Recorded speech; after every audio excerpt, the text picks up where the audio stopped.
at you from the 37th parallel on America's haunted highway.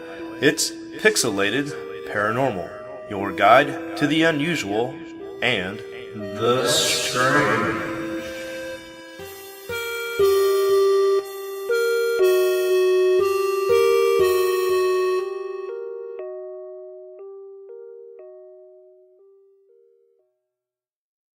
Welcome to Pixelated Paranormal.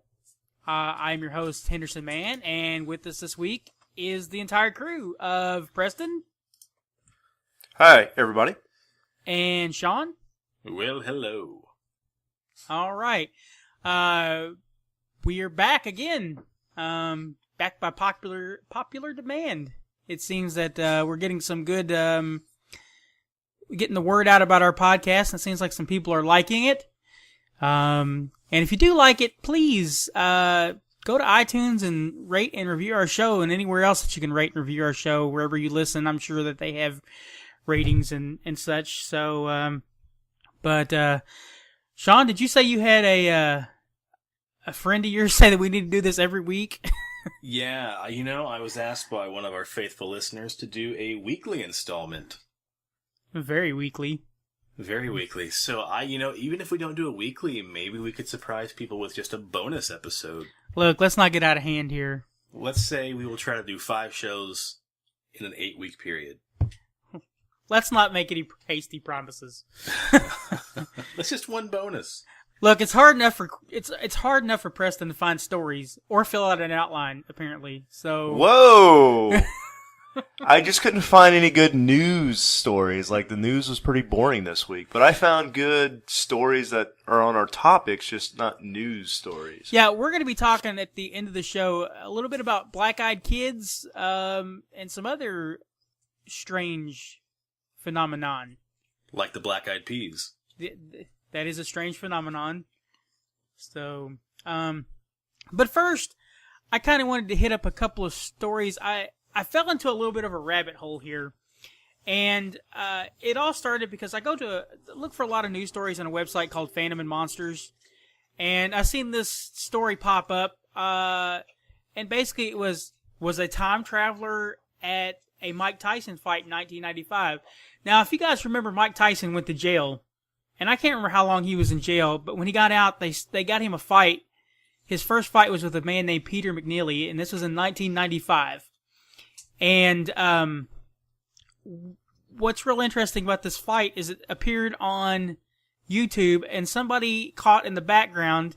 And if you watch the video, sure enough, it looks like a man is in the crowd recording this fight with what looks to be a smartphone back in 1995. Yeah, I read about that. Now that you say that, I remember that. Yeah. So, and watching this video, this guy, it looks like he's holding some kind of, like, iPhone or a Samsung. It just really looks like a smartphone. Device. Yeah. And, people were like, maybe he's a time traveler. And, of course, when you look into it, people are talking about, well, Casio had a lot of flat cameras and stuff like that. So that's probably what we were looking at here. But we'll link the video in the show notes, and you can make a decision for yourself. But we've always had these stories about time travelers appearing in weird locations. There's the one famous picture of the guy that looks like from the 50s, and he looks like a hipster, and he's at some kind of bridge opening or something. He's got like a giant M on his shirt.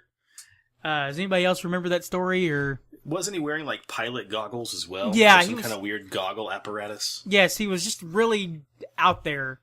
Out of place. Out of place. And of course, there's always the pictures of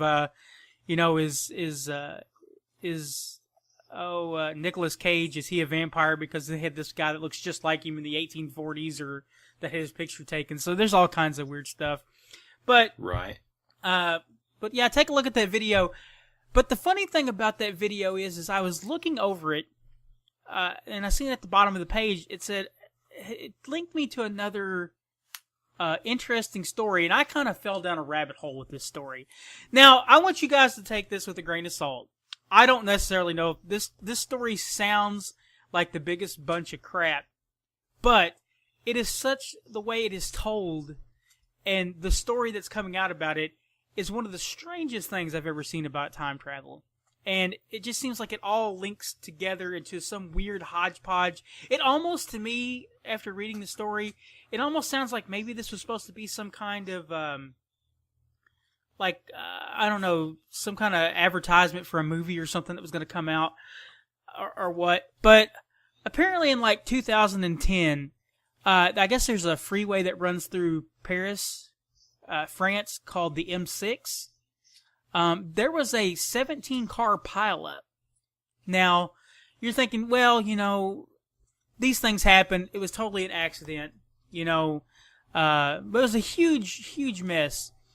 Well, when looking into this story, the first thing that popped up is there was supposedly eyewitness reports saying that right before it happened, there was a bright, thin white light that was seen. And another witness swears that they watched a person in one of the 3 cars that was in the front of this traffic. They watched a man disappear, just dematerialize right out of his car. So you're thinking, well, that's a little odd, right?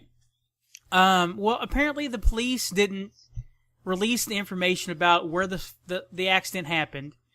The police earlier reports were saying that there were 2 cars in the front, neither of which had out of 17 cars, the ones in the front, none of them had a body in the front too.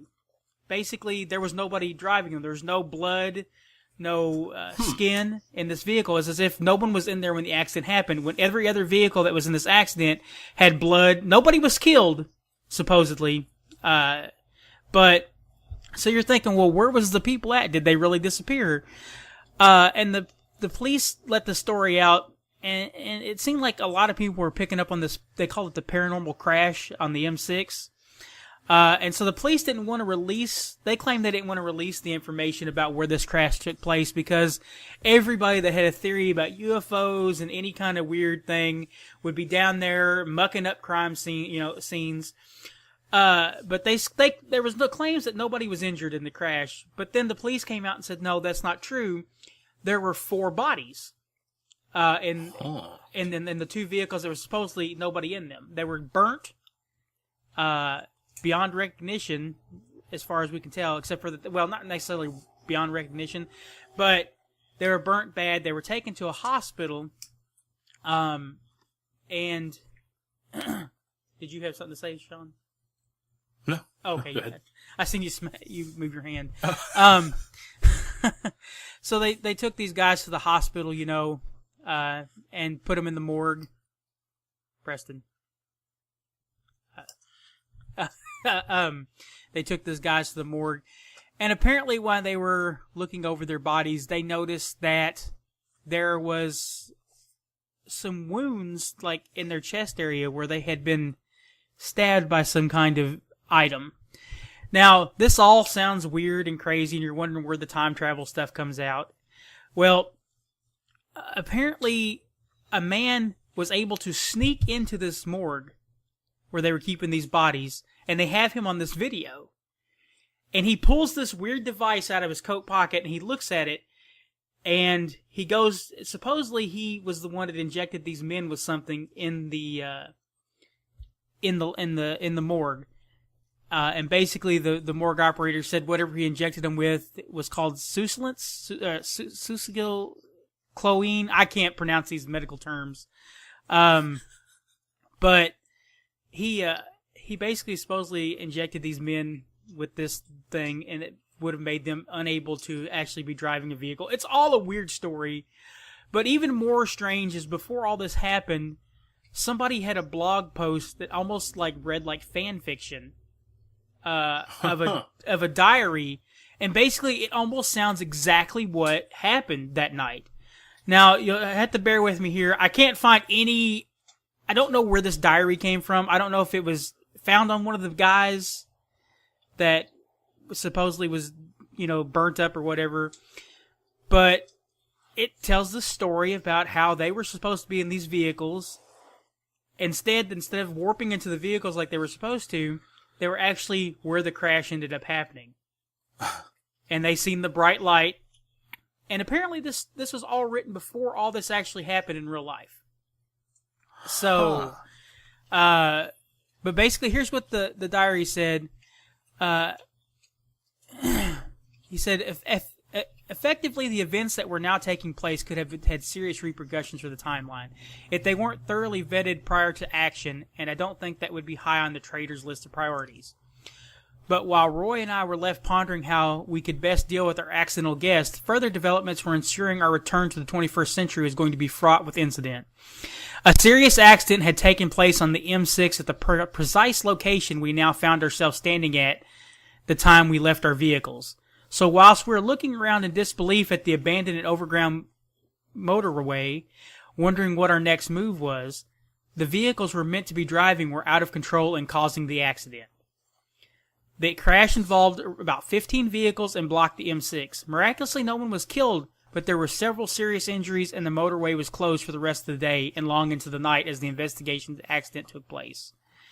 So, basically, it sounds like this is some kind of time traveler story from this diary. Something else that was very interesting is somebody got a hold of the police hard drive that had this video of the man in the elevator, and he had this device in his hands. Well, also there was a picture on there. Supposedly, when the medical examiners were looking at the body, they found this device laying on the floor, and none of them had ever seen what it was. And it almost sounds exactly like the device that this man had in his hand. And they have a picture that the morgue guys took a picture of. And then also the guy in the elevator in this video that I'll link to the story, he's standing in the elevator and he pulls this thing out of his jacket and looks at it and then puts it back in his jacket. I have no idea, guys. It's a fascinating story, and there's just so much information about this. And there's even a book written about it. And I would love to get a hold of this book and read it because this sounds very interesting. It was just like one of those things. The more I read into it, and it probably doesn't make a whole lot of sense because there's just so much stuff out there on it. But I'm not saying so much stuff on it, but I'm talking about in this area. I don't know if any of it's real, but it definitely makes a good, interesting story about a time travel event. If it, somebody even said it would make a perfect episode of Fringe or the X-Files or something. Right. So, but I mean, it goes into the lead officer of the police department, and everything talking about this. So I would definitely take a look at the story if it piques your interest, but I don't know, guys. What do you think? So you said there's a video for it as well? There's a video of the man in the elevator, and it shows this black gentleman. He's in the elevator and he pulls this device out of his jacket, and you can't quite make out what it is. But also they have a picture of the device that supposedly got left behind. He supposedly got into this hospital and got past all the security to get down to the morgue, and this is where this elevator led, was to the morgue. So makes no sense, and it's just such a whole bunch of information that's just crazy. And what's even more interesting is before the video was brought out, somebody had given a police drawing of what this guy looked like, and they matched. The guy in the elevator and this police drawing matched. Huh. So, I don't know, guys. It's either a very elaborate hoax, right, or maybe it's a good case of a time traveler. Yeah, I mean, to me it sounds, it's almost like this happened in 2010, so if it was something to do with a movie or anything like that, right, trying to spread this, what do they call those viral movie things? Viral marketing. We would have heard something, about the viral marketing, but now this has been 6 years ago at least. I can't find the exact day of the accident. I can't tell if it was actually the end of 2009 or the beginning of 2010. From what my best guess is 2010. I think it was around March is what I think I read about. But I don't know. What else? What do you got to say about that, Preston? It's not viral marketing for Hot Tub Time Machine, is it? When did sure. that movie come out? I don't think it was 2010. So, yeah, but I really thought that was a fascinating story. And like I said, we'll leave the link to the show in the show notes, so people can look into that. I've got a really good screenshot I found back in 2014 talking about time travelers and just strange occurrences. And across the bottom on the ticker it says, breaking news, ABC Channel 7. Doctor Who tested positive for Ebola, took subway, went bowling in Brooklyn. So it sounds to me like Doctor Who was infected with Ebola, took the subway. That's not what that meant. You can't argue with the facts. It was on the news. It's a force field. It's there. It's a force field. Yeah, I always love seeing those breaking news. Doctor Who, and then something terrible ensues. It just makes it sound like he's running around willy-nilly. That's what the government wants you to think. All right. Sean, did you have an interesting thing that you wanted to talk about? The tulpas. Yes, tulpas. So I've been kind of following the news, and this is going to be maybe a long, drawn-out trifecta, but I promise one topic will snowball into the next. So I've been looking into tulpas lately, and what a tulpa is essentially is a magical emanation, a conjured thing, or a phantom, which is a mystical conception. They're beings or objects that are created through sheer spiritual or mental discipline alone. Basically, they're known as thought forms. It's something that supposedly, if you study enough and think hard enough about, you can conjure up your own little personal imaginary friend who then you can interact with. So with Tibetan Mystics, they've long practiced this method of creating sentient beings from basically the sheer power of thought. There was an explorer named Alexandra David Neal who was the first Westerner to discover the practice. She's quoted saying, "Besides having a few opportunities of seeing tulpas, my habitual incredulity led me to make experiments of my own," she wrote in her 1929 book, Magic and Mystery in Tibet. She also is quoted saying, "My efforts were attended with some success."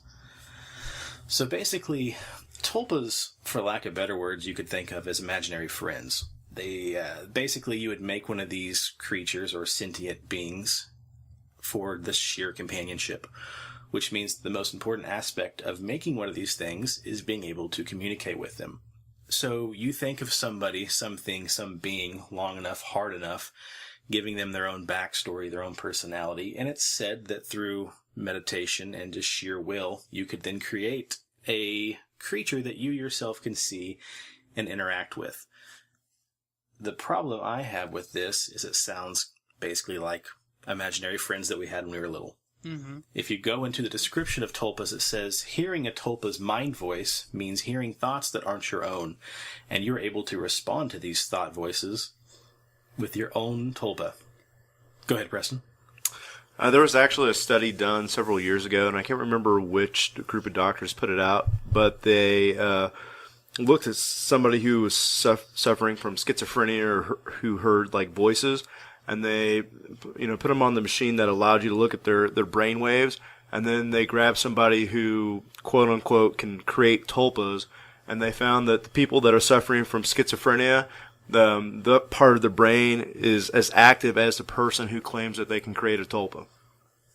There you go. And I've kind of got some information like that coming up as well. It says, hearing your tulpa's mind voice means hearing thoughts that aren't your own, and you respond by directly having thoughts of your own corresponding back to your tulpa. So it sounds to me like you're having basically a conversation with yourself in your head. Now, making your own tulpa and being able to talk with it can take anywhere from a couple of days to several months to hear what your tulpa is talking about, and in some cases it can take even longer. Advanced techniques in the community of tulpamancers say that can... You just made that up, didn't you? No, it's a real thing. Trust me, I wouldn't lie to you. Basically, they say that with enough studying, you can begin to have hallucinations of your tulpa with any of your senses, meaning once you master your tulpa, your thought friend, you'll be able to seamlessly have it fit into your reality with your own eyes. You'll be able to hear them, speak to them, smell them, and even feel the texture of their own skin and clothes as if they're really there. Now, you're probably thinking, boy howdy, wouldn't that be nice just to make my own friend that I could taste, touch, feel, and smell? Whoa! But most tulpamancers say, of course, they won't ever become physical beings unless you delude yourself far enough to which you'll believe they really are there, in which case they won't be there. These are controlled hallucinations, but even so, you're supposed to be able to interact with your tulpa in a much more real way, and this is considered to be the end game. Basically, once you make a tulpa, once you can talk to it out loud, feel it, taste it, touch it, it's game over. You've just beat the game. Now, you're probably wondering, what else can I do with a tulpa? Because that sounds kind of lame. Besides interacting with your tulpa yourself, you can learn to give them control of your body. This is called, you guessed it, possession. After you've learned to let your tulpa possess you, it'll be able to move by itself, learning to be able to do whatever it wants in your body. It could practice its own hobby. It could text somebody on a phone, or talk to somebody on a computer, play games, or anything else that you can do yourself. Some people can get possession down so well, they can hear their own tulpa's mind voice, making the tulpa able to communicate through their body by typing or texting people. With some time, you could learn to stop paying attention to your body entirely while your tulpa is in control. You'll be able to ignore your body's senses and take on imaginary ones, essentially being able to become lucid dreaming while your tulpa does whatever you want it to in your body. That's called switching. Holy crap, this sounds like multiple personality disorders. I was going to say, you call it switching, I call it schizophrenia. Now, we talked about Reddit a little bit ago. There, of course, like everything else on Reddit, there are plenty of subreddits about tulpas, and also, like I said earlier, tulpamancy, the act of making your own tulpa. Now, we all probably know what bronies are. If you don't know what bronies are, they're adult men who have a fascination with My Little Pony. They call themselves bronies. Bronies have a very big fascination with tulpas themselves. There's a game design student in Plymouth, England who says, I've got 3 tulpas. One's name is Dash, one's name is Scoots, and the other is Twee. They've been with me for 20 months. They're 3 anamorphic ponies, and they each are about 1 foot tall. Oh, God. This is terrible. Right. So he made an imaginary friend called Scoots? He made an imaginary friend named Well, Scoots. as we know, Let's go, bronies! Woo! My Little Pony does mean friendship is magic. So, you know. Well, one of the 3 of us knew that. That's impressive. So it's said that with these bronies and their fascination with My Little Pony, once they discovered Reddit and this subreddit of tulpamancy, a lot of these guys proclaim to practice tulpamancy and have their own little ponies that run around on their shoulders, on their hands, on their desks, and talk to them. This is so creepy. Are they running around on something else? Well, you know what they say. You can let them control your body. So, with that, everybody's probably thinking this sounds like just a bunch of hooey, and there's no scientific evidence proving that you can make a tulpa, which leads me on to the next topic called the Philip experiment. There was an experiment conducted by a mathematician named A.R.G. Owen and overseen by Dr. Joel Witten.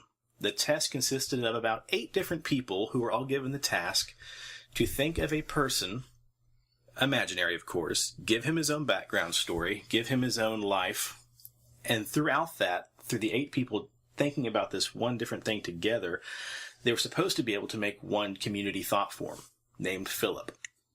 The group was made of 8 different people, like I said before, each one coming from kind of a different background. There were engineers, I believe there were cleaners, and basically different people from different walks of life. They began their experiment in September of 1972 by making a fictional character named Philip Aylesford. As though he was an actual person, they gave him a history with the likes and dislikes in leading up to his tragic ending from him committing suicide.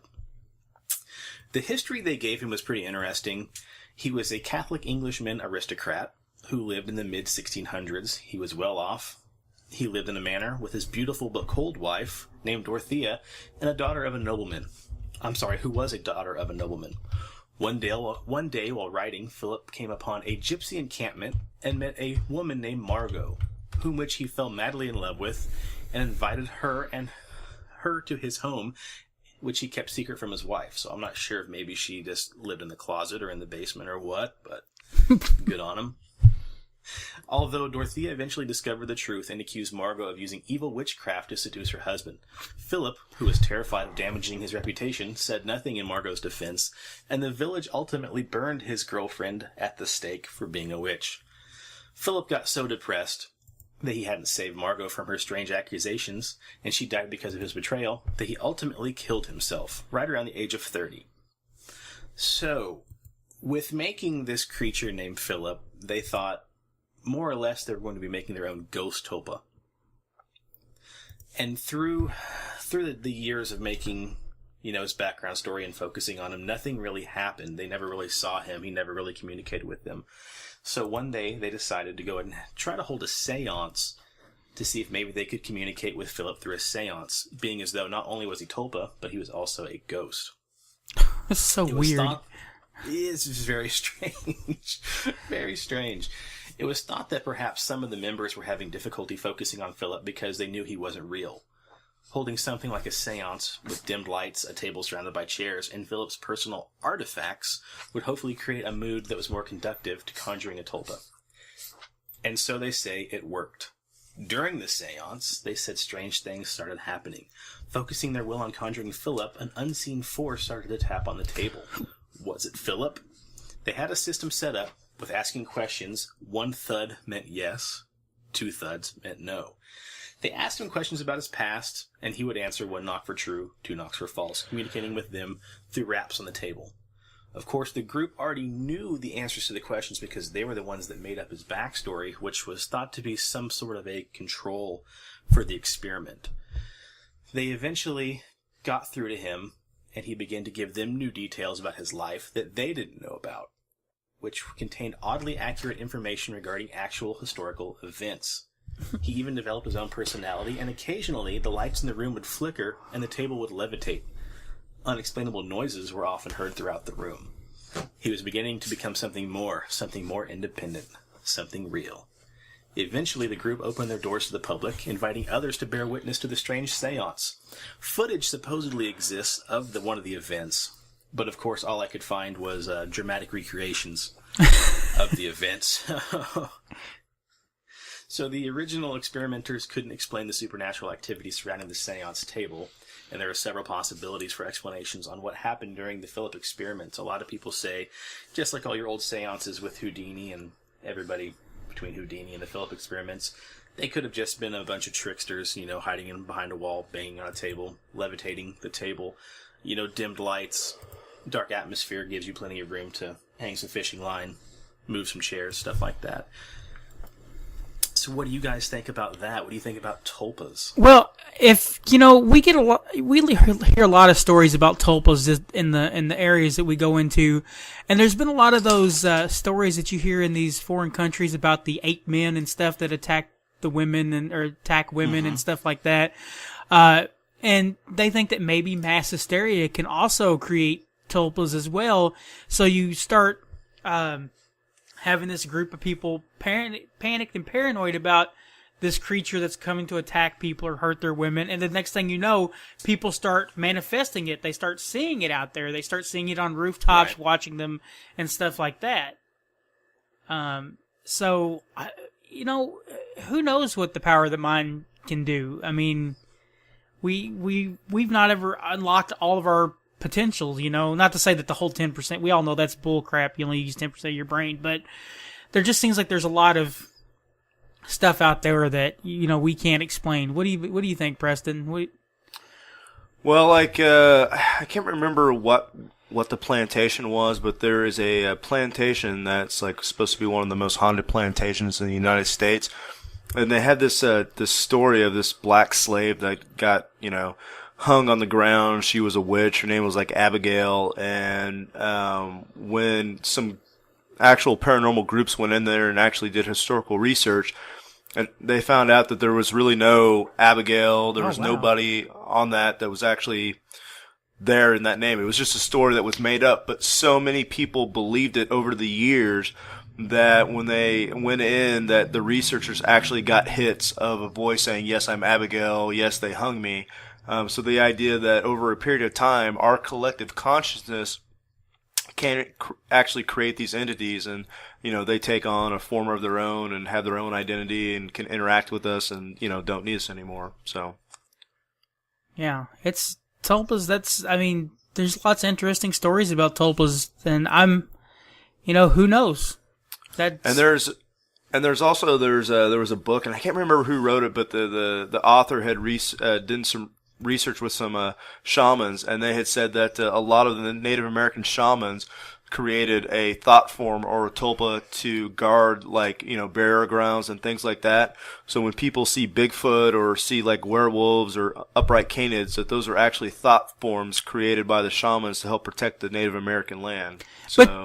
But you would think after years of not that tulpas would eventually fade away if there's not enough. Basically, if nobody's believing in them, how are they still around? And also, not to get derailed here, but we have a lot of things that we put a lot of thought process in as well. And we don't hear stories of real life Santa Clauses and real life Easter bunnies. So you would think, as many people that think about Santa Claus, does it mean that maybe kids can't develop tulpas? Maybe, because you would think that if our thoughts could be actions, so many kids believe in Santa Claus, wouldn't that be able to create a Santa Claus tulpa? Correct, yes. Well, they always say that children are the only ones that can see Santa Claus. So essentially, what if, when we were kids, we conjured up the idea of Santa Claus? As we mature into adolescence, we suddenly can't see anymore, but we've left this lingering spirit of a Santa Claus for our kids to see. I don't know about you. I don't ever remember seeing a Santa Claus. See, that's the problem. I never saw Santa. You forget you saw him. That's the problem. You don't believe. You only use 10% of your brain, Robert, but I need you to use 100% of your heart right now. I think you've been watching too many Christmas movies. Well, we've heard about tulpas. We've heard about Philip. Preston, what can you tell us about black-eyed kids? Hold on. We have another story to get to before that. Thank you very much. So I came across on the Phantoms and Monsters page this interesting story. This was called into MUFON by a 90-year-old man. Now, we hear a lot of stories about aliens and UFOs and stuff, but it's really interesting to know that seeing a 96-year-old man call in, it's a very interesting story. And it comes out of Piedmont, Missouri. And this supposedly happened around August 10th of 1930. He called in. He's 96 years old. He called in. He said, they said he seemed very sharp. He says, I live outside Piedmont, Missouri, on a farm that has been in the family since the 1850s. I lived there with my mother, father, grandmother, and siblings. When I was a kid, whoever was the youngest had to sleep on the sleeping porch of the house. None of us wanted to sleep there because the little people would visit, and we were all afraid of them. I remember that my mother and grandmother told stories about the little gray people who visited the farm at night, and that the stories were in the family since before the Civil War. One night in particular, when I was 10 years old, I was laying in bed on the porch and saw a gray being with big eyes walk up to the window and look inside at me. I was frozen in fear. He just kept looking at me. The next thing I knew, there were 3 of them, all about 4 feet tall, no hair, big black eyes, small noses and mouth, and standing next to my bed, and I remember thinking that I had no idea how they got inside. I was even more afraid and wanted to pull the covers up over my face, but couldn't. I don't know what happened after that. The next morning I woke up, and they were gone. They never appeared during the day, only at night. I never saw a craft of any type, but sometimes late at night, we would hear a humming sound coming from the low depression area around the pond about 100 feet from the house, but never went to go look for it ourselves. I think we were afraid to. We also often saw small white balls of light in the yard and around the farm at dusk and after dusk, but never knew what they were. The lights were about the size of softballs. The whole family was sure to be inside after dark, and we just didn't play outside after dark. The older family members made sure we came inside, and as I think back on it, must have been because of the little people who would take us. That is the term my mom and grandmother used. They would say that the little gray people would take us at night, but always brought us back before the morning. It was almost like talking about fairies or something magical that was our little secret. It was not something we spoke about to other people. We kept it to ourselves and still do to this day. I still see them sometimes, only inside the house where I sleep now. I see them come in late at night, usually around 3 a.m., but for some reason I just fall asleep and don't remember any interaction with them. I don't let anyone sleep on the porch, though. My children and grandchildren have also seen the gray people. We're not so afraid of them anymore, just look at them as being visitors rather than something that will harm us. I don't want any publicity or anyone to know who I am because they'll think I'm nuts, but I'm not. I may be old, but I am strong and take care of myself and have all my faculties. Now, I find that story to be very interesting.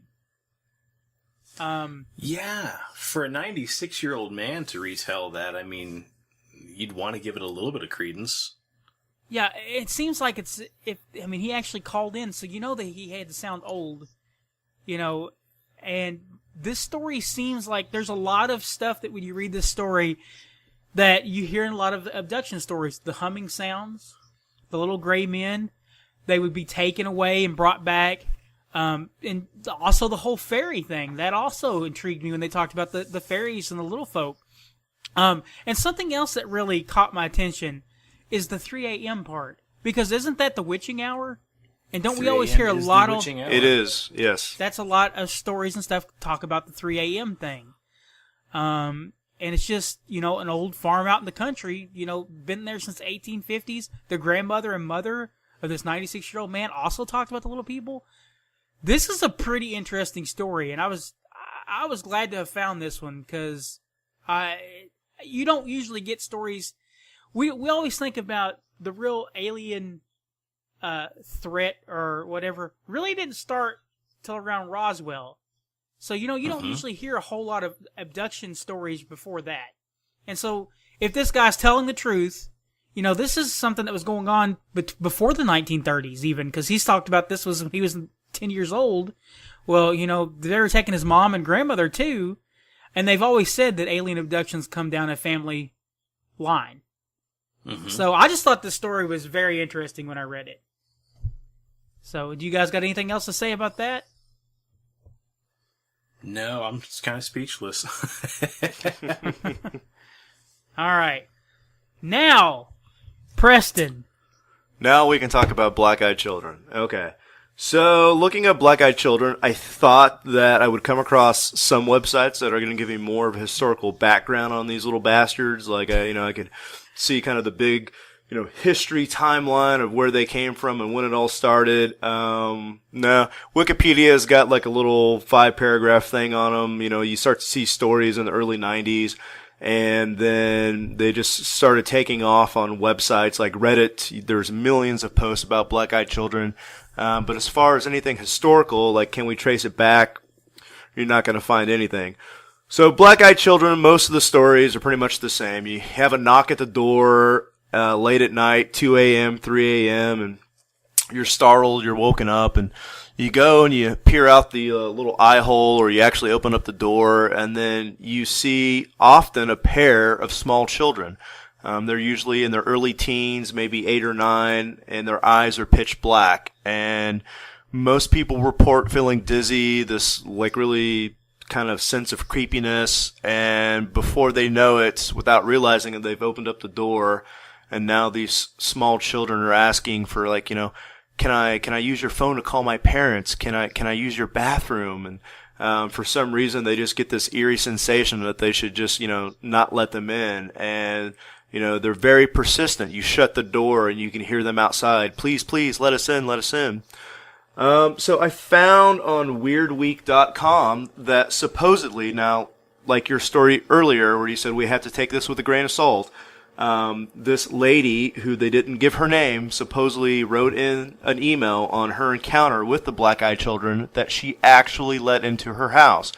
So I'm going to start off with that story. Okay. And It says, "Let me start by saying that I know how hard this will all be to believe, but now that things have taken a turn for the worse, I started looking for stories similar to mine and found weak and weird. I feel like I should share this story with someone, and your website seems like the right place. I made the mistake of letting the black-eyed kids inside, and now I'm worried that I might die because of it. I hope this will be a warning to everyone who is ever in the position to make the same mistake that I did. My husband and I live outside a rural town in Vermont. It's a tight-knit community where everyone knows one another and people don't lock their doors at night, and there has never been any need to. A little over a year ago, I woke up because I heard a loud banging on my front door. At that time, my husband lived in a small home on a dirt road just off the rural route in town. In the middle of a snowstorm, and the nearby hills get very slippery in the snow, so I thought that someone might have been in an accident and broken down. It's happened before. When I looked out the window, I could see that the motion of the spotlight was on. I could see that there were footprints in the snow and that had come to our road and to our driveway, and there was no cars anywhere. The snow still covering the road, and no one had driven for at least a couple of hours. Our front door was obscured from the window, but I could see that someone was standing there. I wasn't sure what to think, so I woke my husband up to feel safer. And while I was telling him what was going on, the banging on the door started again, and my husband went to answer it while I stood in the hallway.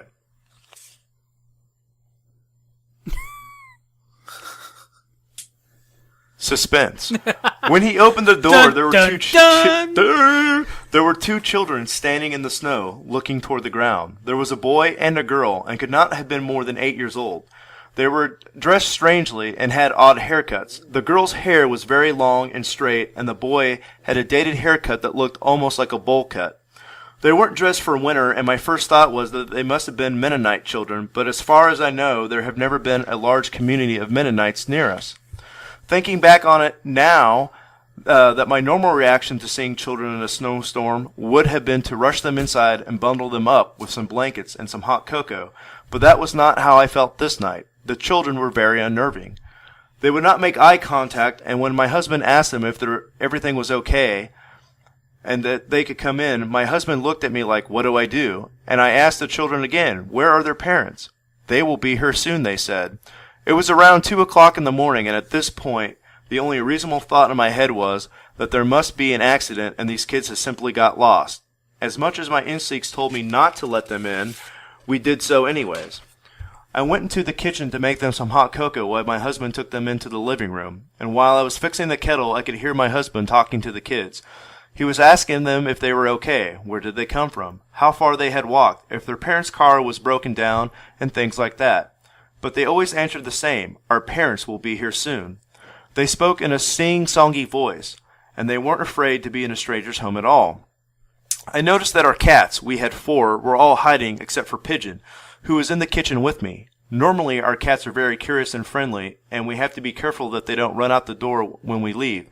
This time, none of them had even tried to see who was here, which I thought was very strange. All the hair on Pigeon's neck was standing up, and his tail was puffed while he looked into the living room.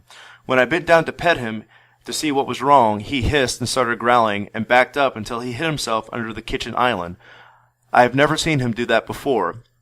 When I walked back into the living room, the kids were sitting on the couch, as still as can be, but my husband was holding his head in his hands. I asked him what was wrong, and he said that he felt very dizzy, and all of a sudden that he was fine. I turned back to the children to give them their cocoa, but when I looked up, and they looked back at me, I gasped. It took everything inside of me not to drop the mugs and run away. When they looked at me, their eyes were completely black. They had no whites, just giant black pupils. When they saw that I was scared, they stood up and asked if they could use the bathroom. I tried to be as composed as I could and showed them that it was down the hall. They went into the bathroom and together, and I hurried back to my husband to ask him if he had seen their eyes. He had said that he had seen them too, and it looked like his brother's badly bruised eyes after a car accident. We were in the middle of talking about whose children they could have been when my husband's nose started to bleed. He has never had nosebleeds as long as I have known him, and I just knew inside my head that it had something to do with the children in the bathroom. I started crying while I ran to get my husband some tissues. That's when the power went out. I heard my husband yell my name from the living room, and as I started to walk back through the hallway, I stopped dead in my tracks. The 2 children were standing at the end of the hallway. They weren't moving, and I've never been so scared in my whole life. They just stood there, in the dark. And what felt like forever, the boy said, "Our parents are here." And they walked to the door, opened it, and walked out, leaving it wide open. My husband jumped up to go close it and almost fell over. We looked out the window and saw 2 men standing by a black car idling at the end of our driveway. Whoa. The men looked like they were wearing black-colored suits and were very tall, at least 6 feet. My husband waved at them, and they just stared at us, got into the car, and drove off. Our power came on a half an hour later, but nothing else was the same after that. Over the next few months, 3 of our cats went missing, and we can only assume that they ran away somewhere and never came back. But the worst thing was coming home and finding our cat Pigeon in a puddle of blood on the living room floor. He had looked like he had been vomiting everywhere, and the vet told us that he had some kind of hemorrhage. After my husband's nosebleeds came on a regular occurrence, we went to the doctor. He didn't know what to make of it other than a dry nasal passage, but my husband was diagnosed with an aggressive skin cancer. When the doctor asked us if he used tanning beds, we both thought that he was joking, but apparently this kind of melanoma is linked to overuse of indoor tanning. The doctors think he will recover, but don't understand how it could go so bad so quickly. My husband has never worked an outdoor job and spends relatively little time in the sun. Since we let the black-eyed kids inside our home, I have also suffered from regular dizzy spells and nosebleeds on a regular basis. I have had other issues which I won't mention here, but trust me when I say that I am suddenly in the worst condition of my life, and no one can do anything about it. I know that all this is because I let the black-eyed children into my home. We have told everyone we could about the strange kids that showed up that night, but no one else saw them, and some laugh at how scared we were about the Mennonite kids. But we know what we saw, and I wish my husband had never opened that door. Please feel free to publish this as a warning to others about the black-eyed kids. My advice would be to lock your doors, call the police, and wait for morning. Don't make the same mistakes that we did. Now, when I hear this story, and a lot of the black-eyed kid stories are really creepy, this one, besides the black eyes, almost doesn't sound like a black-eyed kid story. To me, this almost sounds like it's got tailings of the Men in Black. Yep, Men in Black. And also the whole idea of, there's been a lot of cases back in the UFO flaps and stuff where people would get radiation sickness from being in contact from bright lights and stuff from the craft. This almost sounds like the kids may have been irradiated. Maybe they were hybrids of some sort. Why they would come to this couple's house or anything is beyond me, but that just seems like, to me, that seems like a lot of the story doesn't really sound like a lot of the black-eyed kid stories we hear. That sounds almost like alien hybrids of some sort. Sean, did you have something to add to that? Yeah, they talk about how the family got sick after these kids left, and it reminded me of a little story. A friend of mine had told me when I think she was a teenager. I won't say her name. It's nobody you guys would know. But she and her mother and father and sister lived out in the country in an older house, and her mother had come down with an illness.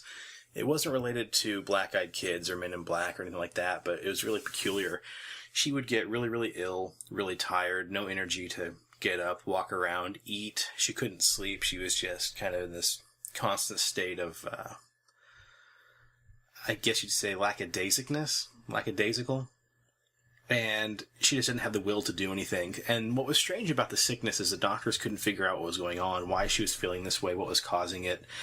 And I believe one doctor she went to visit on a whim, basically, as they're about to tell her, "Man, we have no idea what this is, but maybe you should think about getting your last rites kind of prepared and get everything in order because we don't think you're going to make it." One doctor comes in the room and says, "Hang on, this is going to sound crazy, but at this point, what else can we do, as sick as you are?" He turns the lights out and fires up a black light. And my friend said her mom, all the veins you could see at the surface of her skin lit up with this black light. Whoa. And so the doctor said, "Okay, hang on a second. I think I know what this is." So, to make a longer story shorter, she ended up having some kind of fungal infection from this old house from mold spores. And what it had done is got it into her bloodstream. And I'm not saying, mushrooms were growing in her bloodstream, but the fungal infection poisoned her bloodstream and was causing her to basically just kind of shut down. And so I'm wondering if, the kids were irradiated, or even if there was mold spores or something like that in the house that could have caused the husband coincidentally to get sick. Right. I don't know. They ended up giving her an antifungal and some antibiotics, and she is well and alive and with us today now. So. Interesting. Preston, did you have any more stories, or that was... I do. I got a couple more that I can read, but we're going to jump over to thoughtcatalog.com. Okay. They've put together what they believe to be the 16 best Black Eyed Kids stories from Reddit that they could find. We're going to start off with number 2, called The Bus Encounter. Now, they deleted the user's name. That doesn't say why. But it goes, I was riding in the bus back home after work. It was about 1 a.m. I was a security guard and often work odd hours. So I'm sitting there, and this guy gets on and sits across from me. He was wearing a suit, had a briefcase, kind of a regular-looking guy in his 20s. What struck me odd about him at first was that he was chewing on a cigar. Not smoking it, because you can't smoke on the bus. So I was just looking at him while he stared out the window and chewed his cigar, and then all of a sudden he turned around and looked at me. His eyes were pitch black, just as you always see in Black Eyed Kid stories. My heart started beating like a mad motherfucker, and I felt my gorge rising. I started to panic, and I had no idea why. I was just pant-shittingly terrified of this guy. Then he grinned at me, and his teeth were all covered in tobacco bits and brown juice, and the cigar clamped between them. I almost screamed, but instead I had a presence of mind just to get up and take the seat right behind me, or behind the driver.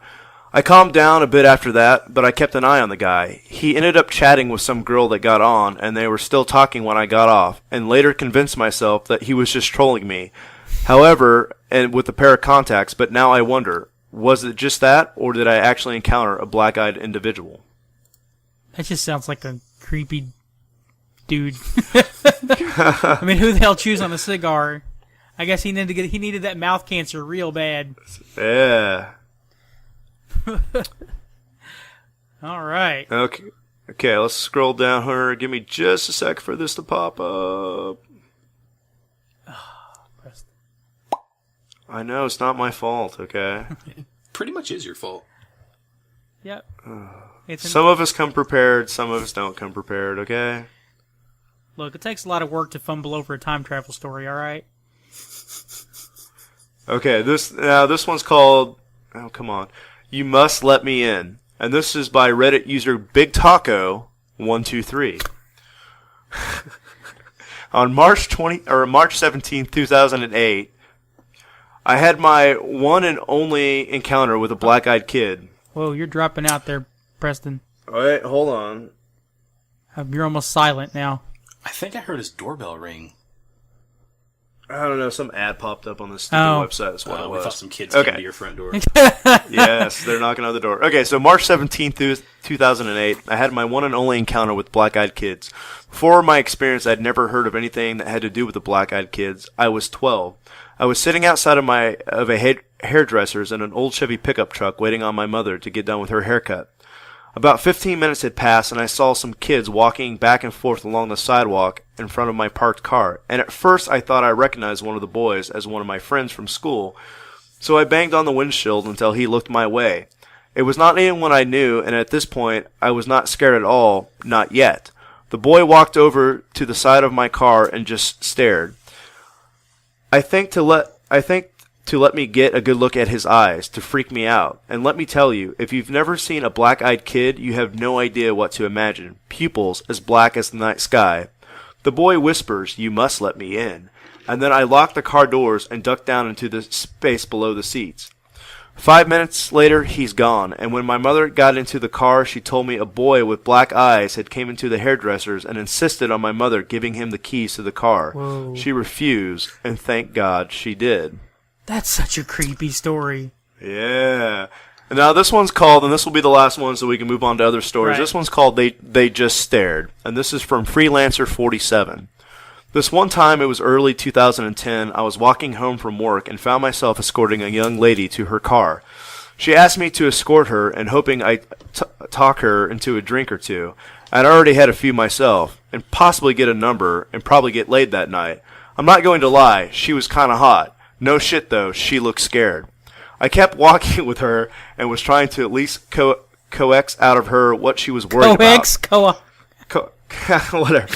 She would only comment about some really creepy-looking kids who were following her. Being we were in downtown Seattle, this could amount to anything. So we kept walking and talking, and I kept looking behind us to see if these little fuckers were in tow. Nothing popped up out of the ordinary. Then she grabs my arm really hard and whispers, "That's them." They were about a half a block in front of us, standing there, looking at her. So I do the prudent thing to do, which was cross the street. I make sure I lock eyes with the big one, and I keep in mind, once I get the lady to her car, that I give them an earful about being a couple little shits for scaring a lone woman in the metropolitan area. You damn whippersnappers. I didn't get scared or anything, but did notice something strange. They didn't break eye contact with me, not even once. Now, mind you, I don't look like the kind of guy you want to screw with. Honestly, it's an unconscious front since I'm a bit shy. My look reminds people of either a skinhead or a club bouncer. The black tanker boots and Van Dyke mixed with the above don't make me look like a people person either. People break eye contact with me consistently. These two kids didn't. That was the red flag for me. I finally got this woman to her car. She said thanks, and I made sure to tell her where the local police station is at. The Seattle PD West precinct, which was only about 5 blocks from where we were at. That's it. End of story. Wow. Done deal. He sounds pretty cool. Yeah. He sounds like he's an internet tough guy. So I'm not quite sure if he just encountered some kids who were cracked out or actual black-eyed kids. I don't know. Well, black-eyed kids, that's definitely an interesting topic, and we'll probably have more of those stories as we progress on, because some of those stories are very, very interesting. Sean, did you want to talk a little bit about Slenderman? Yes. So Slenderman actually has kind of been in the news lately, and I'll get to that towards the end of this introduction, but most of you guys probably know about Slenderman. He's believed to be this very tall, thin, lanky, 6 foot tall or more creature, wearing kind of like a black business suit, red tie. But he doesn't have any facial features. Usually he's kind of depicted as being this featureless, white, blank face with very long, almost tendril-like arms. And in some depictions he has tentacles coming out of his suit. Other depictions he doesn't. But with Slenderman, basically what he is said to do is target children or young adults. Some stories say that he will grab patients and tickle them or just mess with them, terrorize them. Other stories say he will grab you and drag you into the woods, whether it be with his hands or with his tentacles or what have you. And then with that being said, you are never to be seen again once you are kidnapped from him. So with Slenderman, as many people might know and some people don't know, basically he's kind of like your modern day Freddy Krueger. He supposedly isn't a real monster, but instead he was created online as kind of a, I guess you'd say a contest. Something awful, the internet forum had a contest going for people to create some kind of supernatural creature, put him into photos via Photoshop, and then throw them out to the farthest reaches of the internet to see whose creature would get the best response and who could get their creature to be believed the best.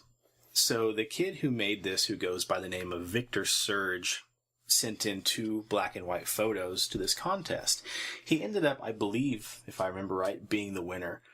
The photos, you guys can look for yourself. All you gotta do is hit up Google. And, hundreds of photos pop up. But I believe the photo that he submitted were pretty convincing black and white photos of kids playing on a playground and off in the very far distance. Yeah, that's a very creepy picture. Yeah, kudos to that guy. He did a good job. But so basically, after winning this contest, Slenderman has kind of moved into the forefront of our modern day culture as far as being one of the most prominent and most feared creatures. He's inspired a couple of video games. He's inspired... supposedly, he's referenced in Minecraft as your Slenderman. I'm sorry, your Enderman. I don't think that's quite the truth. I'm pretty sure Enderman came out before Slenderman. Thank you very much. I'll push up my nerd glasses real quick. I don't think that's true. Which part? I don't think I don't think Enderman came out before Slenderman. You don't. So you so you think Slenderman was before Enderman? Yes. Okay, because Slenderman is said to come out in 2009. Yeah, and Minecraft didn't even come out till 2010, and they didn't add Enderman till after that. Well, there you go. See, folks, you heard it here first. Take down your nerd glasses, Sean. Yeah, I'm gonna take You're these not a proper glasses nerd. off and go break my keyboard. So with Slenderman, he's believed to basically haunt and stalk families outside their houses, lingering in the woods, waiting to drag off, young children and young adults. So with him being so popular in pop culture recently, a lot of people have been committing a lot of crimes in the name or for the sake of Slenderman.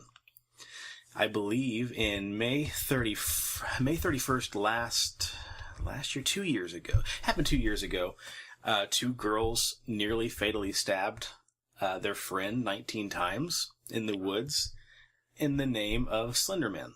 One of the girls said that she was trying to commit a blood sacrifice to Slenderman in order to get his protection, and so he'd leave her family alone. One of the other girls said that she believed that once they committed the blood sacrifice, he would then take the 2 girls to his magical mansion in the woods, in which they would be then converted into 2 tiny little monsters as well. So I believe both girls, I think, are still on trial right now. That's why I say it's kind of recent in the news. They've brought the story back in and out, trying to keep us updated as to how far their trial has gone. But one of the stories says 2 girls accused of nearly killing a classmate to please the fictional character Slenderman described their calculated plan to police during interrogation footage. One girl says, "People who trust you become very gullible. It was sort of sad," one girl added. One of the girls wipes away tears as she explains how they hope to please Slenderman by killing the victim, who survived the 19 stab wounds, by crawling her way out of the woods and being discovered by a nearby, I believe, a jogger or a bicycler. The girl said, "We told her we were going to get help, but we really weren't. We were going to run and let her pass away. We ran," one girl explains to the detective. In the interview, which had just been released, one of the girls tells the cops that the moment of the attack occurred, reportedly inspired by the fictional character Slenderman. One of the girls jumped on the victim, stabbing her repeatedly, and that's when I turned around because I couldn't stand to see that. The whole time, the girl was screaming in agony, saying stuff like, "I hate you guys, I'll never forgive you for this, I trusted you." Were you to say something? Sorry. Oh, no. Okay. I was just looking up Enderman and Slenderman, and apparently Minecraft started in May of 2009, and Slenderman actually were brought out around June of 2009, but Enderman were not in Minecraft at release. They didn't come till later. So we agree to disagree. Anyway, continue. Sorry. Anyway, so yeah, with the story, they said during an investigation at one of the girls' houses, they discovered several Barbie dolls, some with the heads missing, some with the hands and feet cut off, all of them with the telltale Slenderman symbol, which is a circle with an X through it in a kind of scribbly fashion. But I believe both girls went to trial. I haven't heard or really read yet what the outcome was. But of course, like any other crime with young kids, there are some people want to try them as adults, some don't. But what was interesting about one of the girls, and we talked about, people being schizophrenic or paranoid, one of the girls who is being charged with the attempted murder says that she also speaks with Lord Voldemort regularly, and when he goes away on business trips, she also speaks to one of the Ninja Turtles. What? She was told that by killing a victim making a blood sacrifice, Slenderman could read her mind, teleport them out to his magical mansion, and then turn both of them into smaller monsters to help him with his torturing and haunting. And that's not the only actual attack. I believe on September 4th, 2014, a 14-year-old girl in Florida tried to set her house on fire while her mother and 9-year-old brother were inside. Oh my gosh. The police reported that she'd been reading online stories about Slenderman as well as a couple different mangas, and she had visited the website containing information about Slenderman fairly often. And then I believe the most recent one I can find here is there was a rash of attempted suicides in 2015 by young people ages 12 to 24 in the Pine Ridge Indian Reservation. It is said Slender Man is cited as one of the influences of these said suicides. And many Native Americans also believe in the suicide spirit similar to Slender Man. So where I'm going with all of that is basically, what are your guys' thoughts as far as thought forms go? Alexandra David Neal said that the Tulpa has the ability to develop a mind of its own. Once a Tulpa is endowed with enough vitality to be capable of playing the part of a real being, it tends to free itself from the maker's control. A lot of Tibetan occultists say this kind of happens like children. Children are born and they're influenced, and once they reach a certain point, they can go off to make their own decisions and have their own thoughts. David Neal claims that she once created a Tulpa in the imaginary image of a jolly friar tuck-like monk, which later developed a life of its own and had to be destroyed. She said the interesting thing about the Tulpa she had created while she was in a village, basically to keep herself company, eventually was seen by other members of the village when she was not around. What were you going to say, Preston? He doesn't know.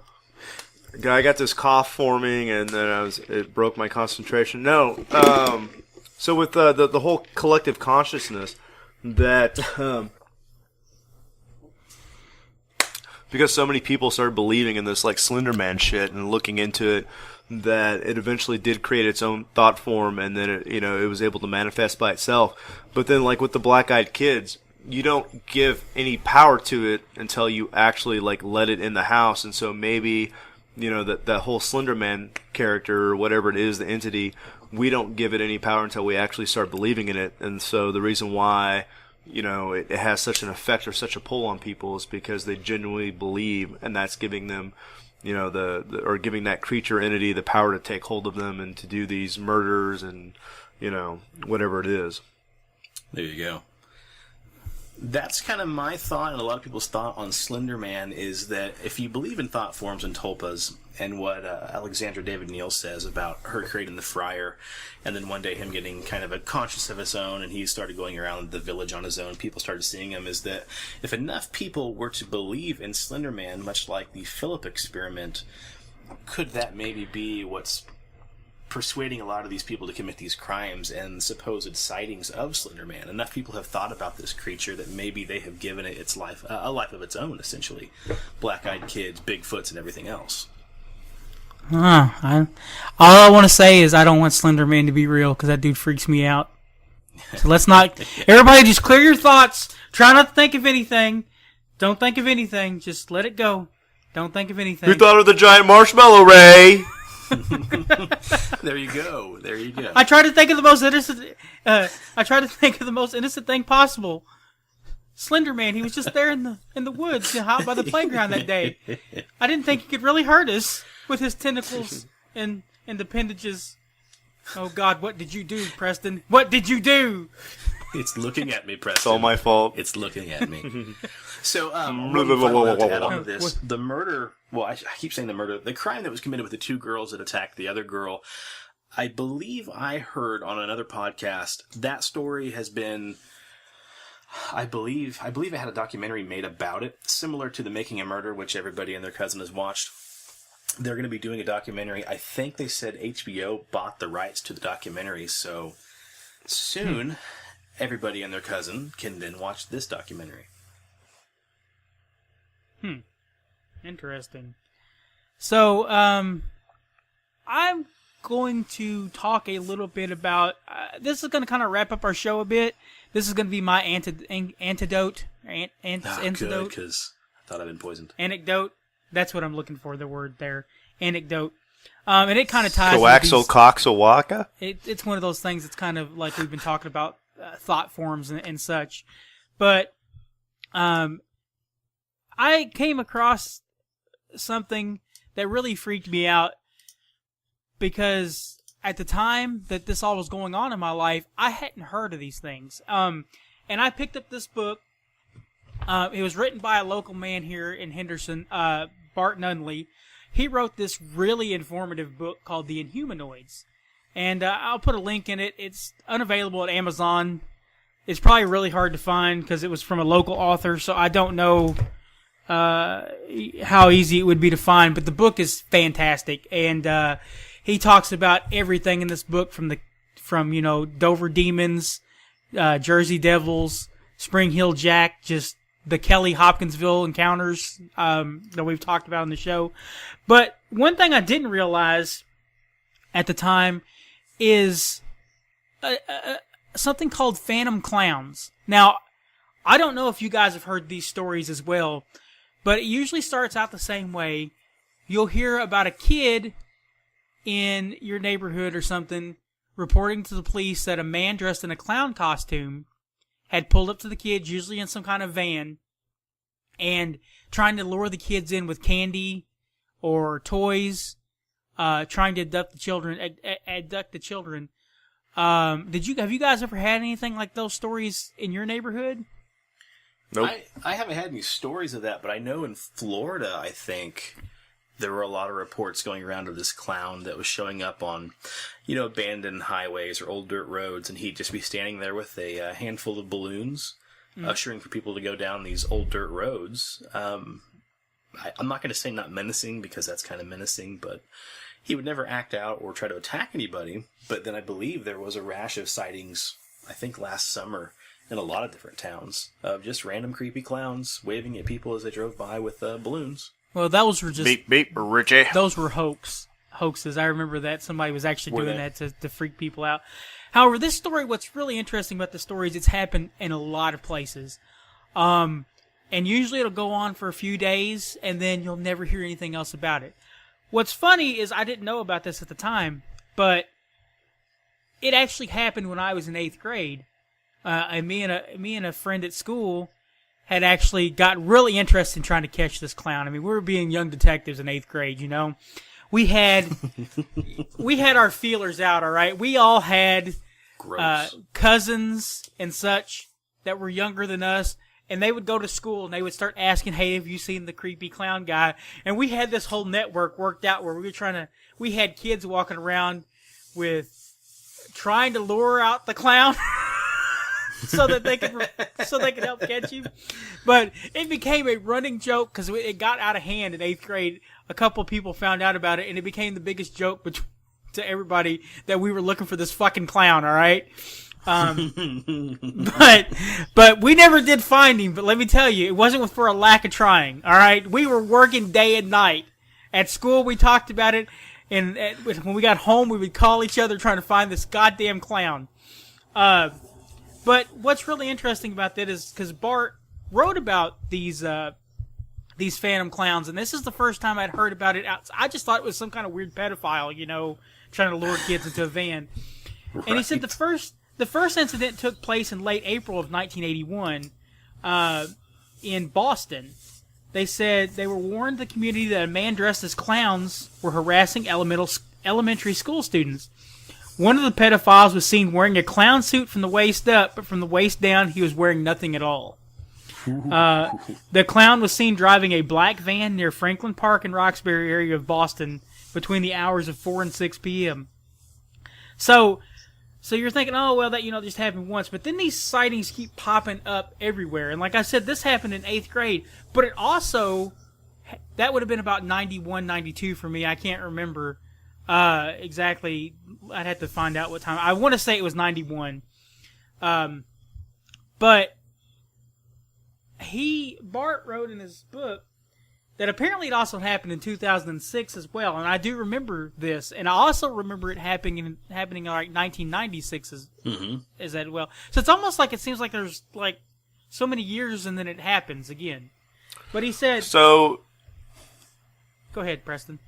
91, 92 is when the movie adaptation of Stephen King's It was broadcast. You said that that's when you remember, your little incident, seeing the clown or whatever. When did Killer Clowns from Outer Space come out? What year was that? I have no idea. Because I'm thinking what it is, it's like mass hysteria. So whenever there's like some little thing released about scary clowns or something, then in a group consciousness we create these little shit, and that's all it is. Case closed. Stamp it. Boom. Done. Killer Clowns came out in 1988. There you go. The It miniseries came out in 1990. Boom. So, But when did the clowns in Minecraft first show up? I don't know. 2009. But anyway, I wanted to read just a little bit about what Bart wrote here about what happened in Henderson.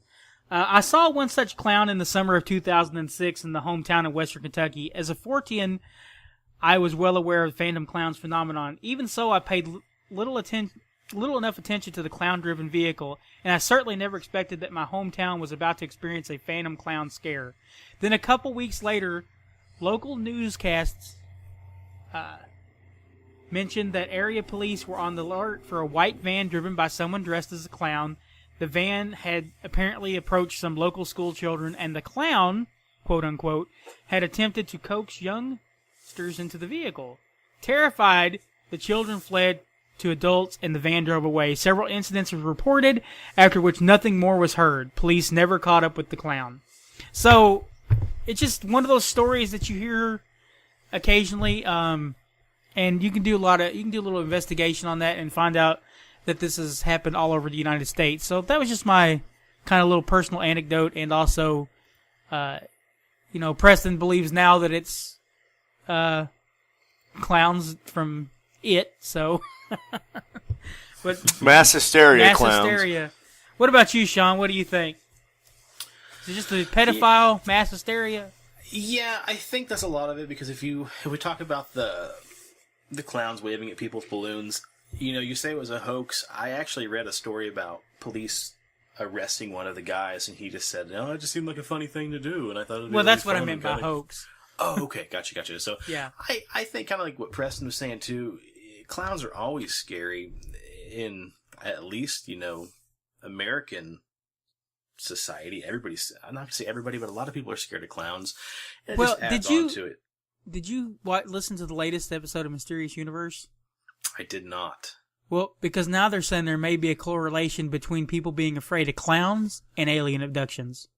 Oh, jeez. Here we go. So Here we go. Well, yeah, I think that's what it is, too. Just in popular culture, clowns are scary regardless. And you slap a skull paint job on their face or give them, torn up clothes and a dead rubber chicken. It just adds to the fear. So I think that's true. It's just pedophiles are notorious for wearing clown costumes. Gacy, I'm pretty sure, was it Gacy that wore a clown costume? yes, he actually went to there- kids' children's. He actually did children parties. Yeah, he did. So, I mean, I think with that, clowns are synonymous with pedophiles. All right, well, I guess we should get our plugs in. This show's going to be an hour and 20 minutes long or somewhere. Well, in the video, we mentioned gnomes, and I promised you guys a personal gnome story. All right, let's get the gnomes in there. So here's the tale of the time that I saw a real-life garden gnome. So my wife and I, we take walks late at night, usually around 10:30, 11 o'clock. We usually go for walks. In our hometown that we used to live in, we would go up north and just walk through the neighborhoods, the cul-de-sacs and whatnot. One night we were walking. It was, pretty dark, not too many street lights. And I happened to notice as we were walking past a yard that the backyard grass had kind of become a little overgrown. I heard a weird noise, and I could see the grass kind of rustling. I ignored it for a minute. We kept walking, and all of a sudden I looked over, and I heard a grunting, kind of a kind of going through the grass. And so automatically I think, okay, holy shit, there's something in the grass, and it's watching us.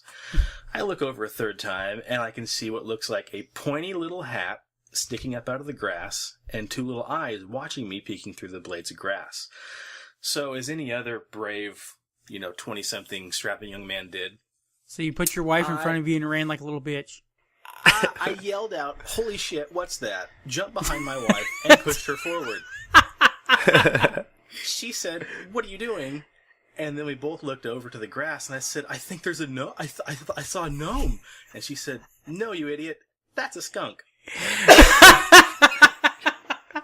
And sure as shit, the skunk popped his head up, saw us, and took off running. So what I actually saw was his tail, which was oddly cone-shaped, poking up through the grass, and one thing led to another, and I almost shit myself on Hazlett Street.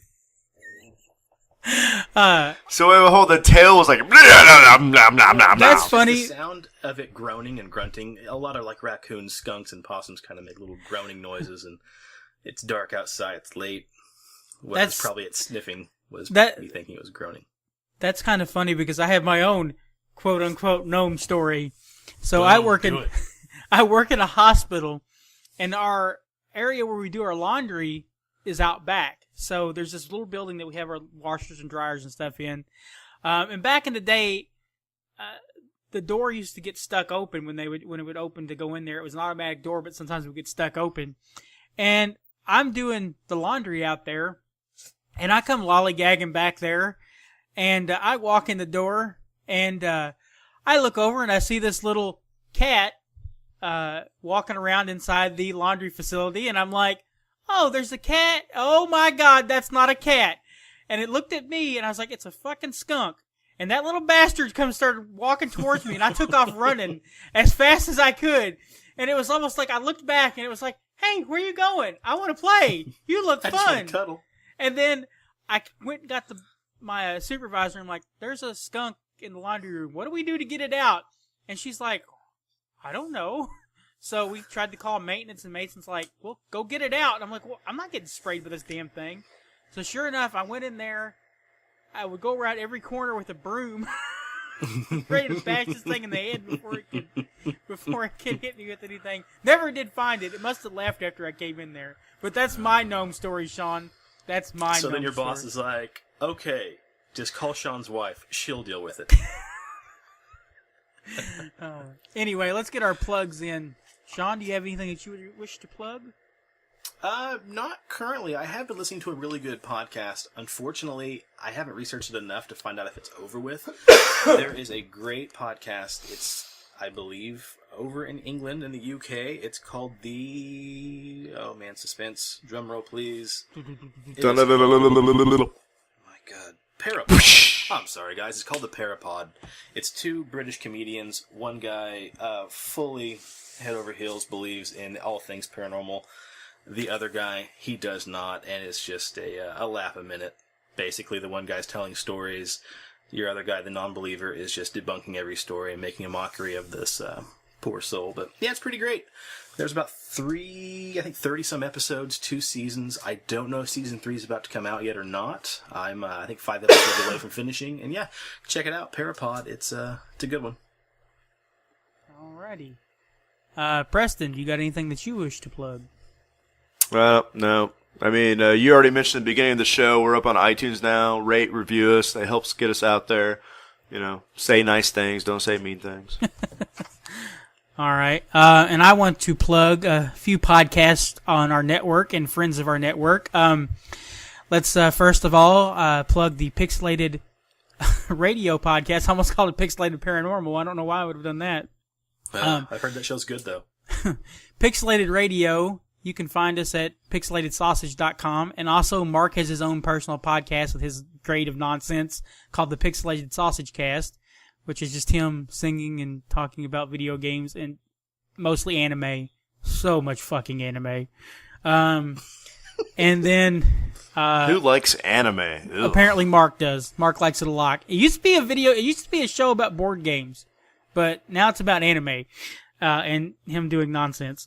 Also, I want to give a shout out to the Sports Car Unleashed, which is our other co-host, Rich, from Pixelated Radio.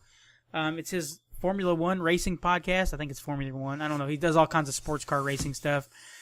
And I think it's on hiatus right now because one of his co-hosts got cancer and he's been dealing with that. Ooh. So we wish him the best of luck as well. Warm thoughts. And of course, that's it. I don't know what else I was going there. Those are our... I'll step in. We have a email for anybody that wants to send in a story, either personal or something you read that caught your eye. Our email is going to be pixelatedparanormal@gmail.com. So send us your stories. We'd love to read some. Rob, do you have our phone number? We had a voicemail. We did have a voicemail. But I'm not going to play that.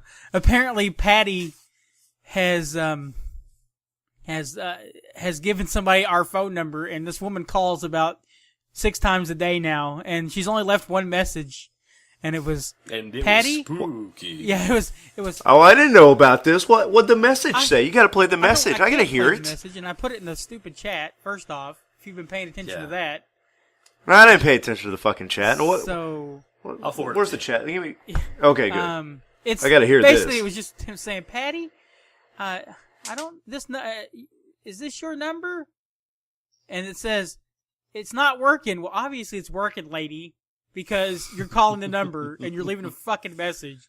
And no, Patty don't live here. Maybe when the phone picks up and it says, you've reached Pixelated Paranormal, that maybe, just maybe, you got the wrong fucking number.